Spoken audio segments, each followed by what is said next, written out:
2019-এ জেতার পর হুগলিতে রক্ত গঙ্গা বয়েছিল বিজেপি নেতৃত্বরা, কিন্তু 2024-এ ধনেখালিতে আমরা 42,000 ভোটে জিতে প্রত্যেকটা ছেলে যারা 2019-এ মার খেয়েছিল, যাদের হাত পা ভেঙে দিয়েছিল, যাদের বাড়ি ভেঙে দিয়েছিল, যাদের পুকুরে বিষ দিয়েছিল, তারাও কিন্তু প্রতিশোধে যায়নি। এটাই হচ্ছে তৃণমূল কংগ্রেস নেত্রীর নাম মমতা বন্দ্যোপাধ্যায়। আমার কাছে অনেক খবর আছে, অলরেডি তো 4 তারিখের আগে একটা সমীক্ষা বেরিয়েছে। সেই সমীক্ষায় কি, যে হুগলিতে লকেট চ্যাটার্জি জিতবে, রচনা বন্দ্যোপাধ্যায় হারবে। সেই সমীক্ষা দেখে সেই বিজেপির নেতারা প্রচুর বম ফাটাতে শুরু করলো।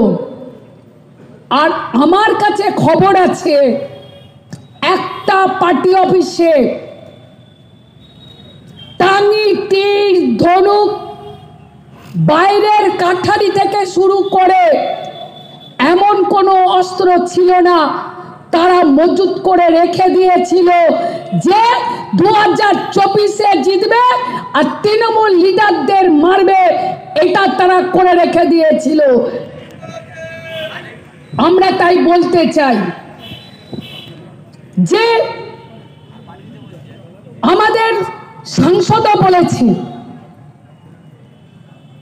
এবং আমাদের নেত্রী মমতা বন্দ্যোপাধ্যায় বলেছেন,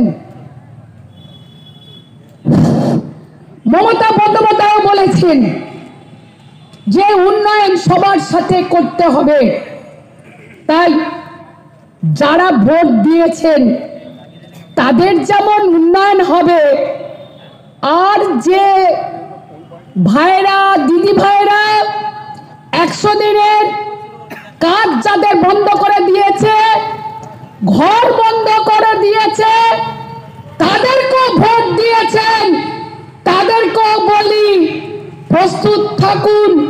আগামী দিনে ডিসেম্বর মাস থেকে যে কর্মশ্রীর 50 দিন কাজ হবে, আর বাংলা আবাস যোজনা দেবেন বাংলার মুখ্যমন্ত্রী।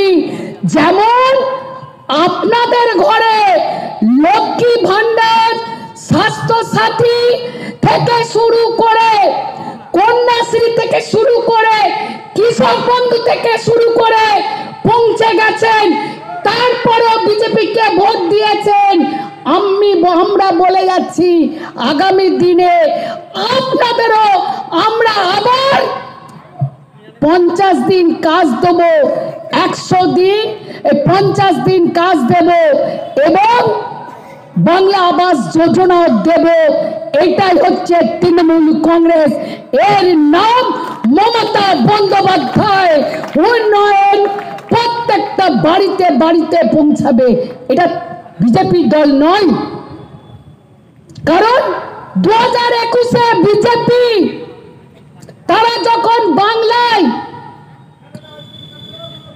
সরকার গঠন করতে পারল না, বাংলায় বেশি আসন পেল না, তখন কি করলো? বাংলার জনগণকে জব্দ করতে হবে, তাই তারা 100 দিনের কাজ বন্ধ করে দিল, ঘরের টাকা বন্ধ করে দিল, রাস্তার টাকা বন্ধ করে দিল, মিড ডে মিলের টাকা বন্ধ করে দিল, শিক্ষার টাকা বন্ধ করে দিল। আর মমতা বন্দ্যোপাধ্যায় বলছেন কোনোটা বন্ধ করা যাবে না। বিজেপি করলেও দেব, তৃণমূল করলেও দেব, সিপিএম করলেও দেব। তুমি বেঈমান বলে আমরা বেঈমান হতে পারবো না, আমরা সবার উন্নয়ন করব। এটাই হচ্ছে মমতা বন্দ্যোপাধ্যায়।